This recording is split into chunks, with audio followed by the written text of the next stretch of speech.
자, 사문서 위조 피의자인 최강욱이가 지금 열린민주당에 가가지고 비례대표를 지금 받았습니다. 근데 이자가요, 오늘 공수처가 설치되면 윤석열이 부부가 수사 대상 1호가 될 거다 했는데, 라디오 인터뷰에서요. 지금 윤석열 본인이 검찰총장으로 재임하며 자기에 대한 날치기 기소를 포함해 문제가 한두 개가 아니다, 이렇게 말을 하면서, 자, 문서 위조는 내가 한 게 아니라 윤 총장 장모가 했다. 윤 총장의 장모는 은행 명의의 문서를 자기가 은행장도 아닌데 잔고 증명서를 만들었다. 위조다라고 이야기를 하며 윤 총장과 배우자가 먼저 공수처 수사 대상이 될 거다, 이렇게 말을 하고 있습니다.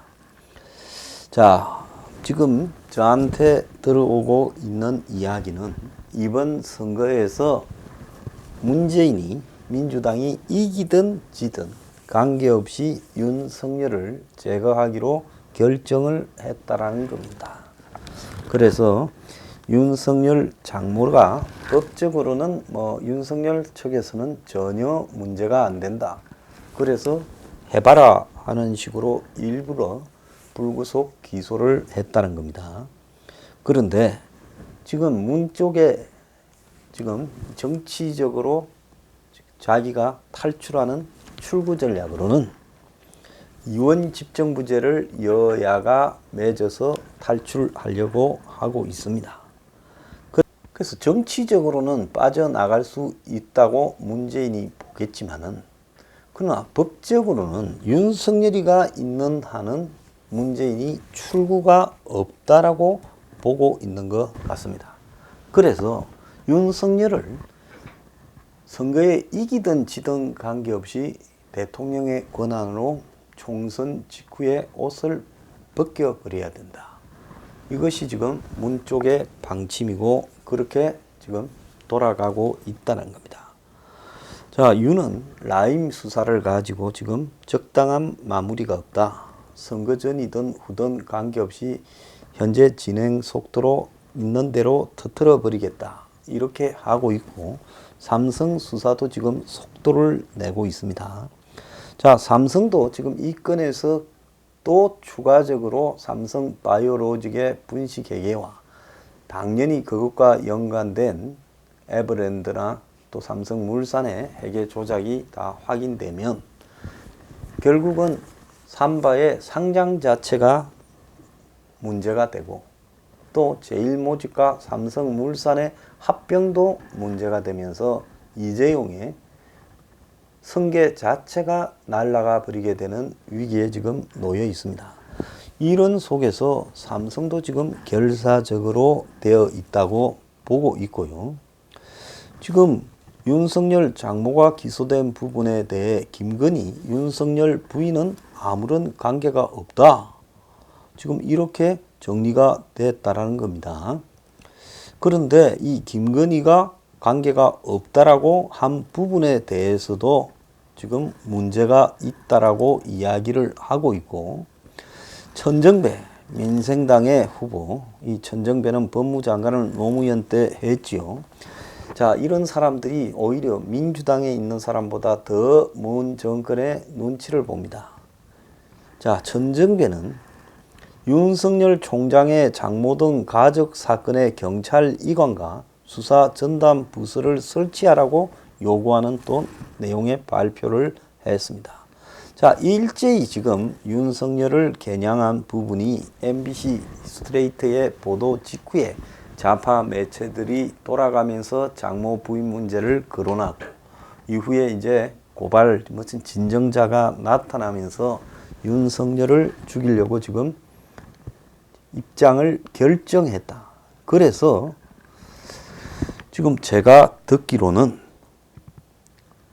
결국은 윤을 장모 등의 이유로 총선 직후에 가족이 이렇게 깊숙한 사실에 연루되었기 때문에 검찰총장으로 재임하는 것이 부적절하다, 이렇게 이야기를 하면서 윤을 옷을 벗기려고 한다는 겁니다. 그래서 다들 총선에 사로잡혔어요. 지금 총선 직후 끝나자마자 곧바로 아마 대통령의 권한으로 문이 윤석열을 제거하려고 들 것이다. 자, 이럴 때 과연 어떻게 지킬 것이냐. 자, 그러면 문이 사라졌을 때 문의 비리는 이제 역사상 드러나지 않고 그냥 묻혀버릴 것이다. 누가 나서서 문의 비리를 찾겠느냐. 결국은 윤을 제거하고 윤을 따르는 검사들도 다 제거하고 문은 곧바로 아마 미통당에다가 유언집정부제 개안을 제안할 거고, 미통당은 그런 부분에서 윤석열 제거에 눈을 감을 수도 있다. 우리가 이 부분을요 끝까지 잘 체크를 해야 될 거라 봅니다. 자, 국민이 지금 이 부분을 유심히 지켜볼 지금 시간입니다. 자, 중국이 지금 입국 금지를 갖다가 전면적으로 내렸습니다. 그래서 28일부터 갑자기 기존의 모든 비자도 무효가 되고 모든 나라에 대해서 중국 사람이 아니면 아무도 못 들어온다. 그래서 비자 무효에 관광 업무 유학 등으로 이런 체류하고 있던 사람들이 지금 굉장히 급박하게 되었다라는 겁니다. 기존의 모든 비자가 무효가 되니까요. 그런데 이 시행령이 G20 지금 정상회담 종료 3시간 뒤에 시진핑이 내린 결정이라고 합니다.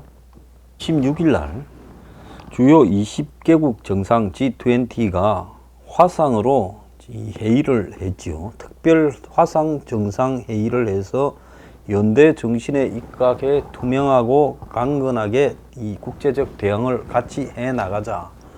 이렇게 했습니다. 이 G20는 지난 금융위기 이후에 만들어진 조직인데요. 여기서 시진핑이가 이 회의 끝나자마자 연대하자 해놓고는 문을 닫아 걸어버렸습니다. 자, 그간에 이제 중국이 제일 심하니까 여러 나라에서 박대당하다가 이제는 다른 지역이 더 위험하게 되니까 보복적으로 G20 화상회의 직후에 중국의 문을 걸어 잠가 버렸어요. 뭐 중국이 지금 이런 G20 문을 잠그니까 이 사실을 문을 잠갔다고 제대로 보도를 한 한국 언론이 없어요. 그러고는 전부 해설 기사 같은 데다가 중국이 기습 조치를 했다 하지, 아마 이 정부가 언론에다가 TV나 신문에 중국이 28일, 그러니까 토요일부터 입국을 전면 차단했다라는 게 보도가 나가면, 자, 한국은 차단하지 않고 있다가 꼬라지 잘 됐다. 중국한테 이제 완전히 당했다. 문의 책임론이 제기될 거 아닙니까? 그러니까 이걸 보도하지 말라고 했는지 모르지만은 그동안에 2주 강제 격리하다가 이제 중국이 완전히 못 들어오게 해버려서 사업을 했던 사람들은 들어가지도 못하고 막대한 피해가 생길 거라고 저는 보고 있습니다. 자, 그런데 지금 이렇게 갑자기 발표돼서 정상회담 끝나고 3시간 뒤에 발표해버려서 뒤통수를 때렸습니다. 엊그제 갑자기 한국 정부가 4월 1일부터 모든 한국으로 들어오는 외국인에 대해 2주간 격리하고 격리 비용을 부담시킨다, 이런 말을 했는가 의아스러웠어요. 저는 이걸 메인 기사에 거의 안 났어. 중국이 28일자로 모든 입국을 거부했다라는 걸 저도 모르고 있었습니다. 그러니 이 방송 듣는 분들 중에 대부분이 다 몰랐을 거라 봐요. 그러면 이 중요한 이야기를 왜 시시하느냐? 그 이유는 문 정권이 중국에 왜 입국 차단을 안 하느냐, 그것 때문에 한국에 번졌다니까. 문 정권이 뭐라고 했습니까? 중국에서 들어오는 대부분이 한국 사람이지 중국 사람은 10%밖에 안 된다, 이런 식으로 말하면서 그 핑계를 대지 않았어요? 결국은 그래서 한국에 10,000명 가까운 코로나가 번졌습니다. 자, 그러면서도 끝까지 중국하고 문을 안 닫았고 이제는 실효가 없다 하는 헛소리까지 했습니다. 그러다가 지금 어떻게 됐습니까? 그러면 중국이 끝까지 우리가 저들 어려울 때 공동운명체라고 문의 말하고 그러지 않았어요? 그러면 지금 어떻게 해야 되겠습니까? 자, 공동운명체가 이제는 저거 살겠다고 문을 걸어 잠 겁니다. 그럼 한국은 뭡니까? 바보 된 거 아닙니까? 자, 뭔 공동운명체가 저런 공동운명체가 있어요? 자, 이리 되다 보니까 일본도 열받았어요. 그래서 일본이 오늘 오후에 한국, 미국, 중국 등 이 세 나라에 일본 입국을 전면 거부한다고 발표한다는 겁니다. 그러니까 일본도 기왕에 올림픽도 이제 물 건너간 마당에 이제 일본이나 보호하자로 좀 마음도 쌤통도 있을 거고 돌았지요. 자, 그러면 이 세 나라 중에 한미일 중에 한국만 제일 병신이 되어버리고 그냥 그야말로 닥쳤던 개가 되어버렸습니다. 자, 기업들은 지금 사업 올스톱 위기래요. 엔지니어가 못 들어가면 공장을 못 돌리고 특별 입국 허가가 힘든 중소기업은 더 타격일 거고 중국 현지의 한국 업체들도 발이 묶일 거고 항공사들은 더 어렵게 되고 중국은 이제 아예 못 들어오니 편수도 확 줄여라. 이제 한국에 있는 중국 사람 들어오는 용도로나 쓰라. 그래서 중국은 한계 노선 주 1회만 허용한다. 지금 이렇게 말을 하고 일시 귀국했던 교민이나 유학생들이 당혹해 하고 있다는 겁니다. 중국의 이런 기습적 입국 차단이 삼성, 현대차, LG 같은 이런 재벌들의 중국 공장들도 지금 마비시키는 위기를 지금 낳고 있다라고 하는 겁니다. 자, 어쩌다가 중국한테 이래 우스운 꼴이 됐는지 정말 한심한 지경입니다. 자, 이래도 입국 차단하는 게 잘했다고 우기겠습니까? 자, 중국은요, 그야말로 이기적인 집단입니다. 그러면서 세상이 이제 자기들이 필요할 때는 온갖 미사 여구와 문학적인 표현까지 써가면서요, 우정과 우애를 가시합니다.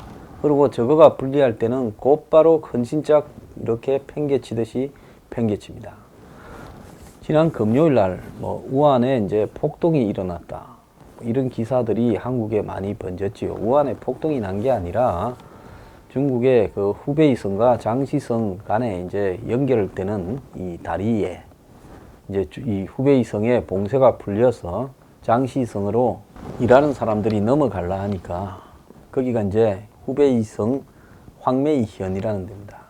그런데 이 장시성 경찰들이 못 넘어오게 막아요. 그래서 이 성정부에서 발급한 건강안전진단서가 있는데 왜 막냐 이러니까 이제 후베이성 경찰들까지 자기들 주민 편들어서 장시성하고 이제 경찰들하고 다퉜어요.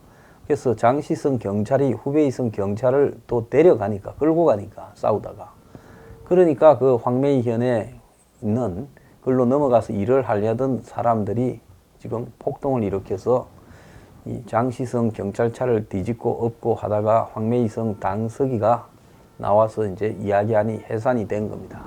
그래서 그걸 마치 이제 한국에서 일부 유튜버나 매체들이 중국의 거대한 인민 폭동이 일어난 것처럼 중국 정부에 들고 일어났다 이러는데 그건 전혀 사실이 아니고 우발적으로 중국에 수도 없이 일어나는 이해관계에 따른 일종의 폭동 정도로 봐야 되는 겁니다.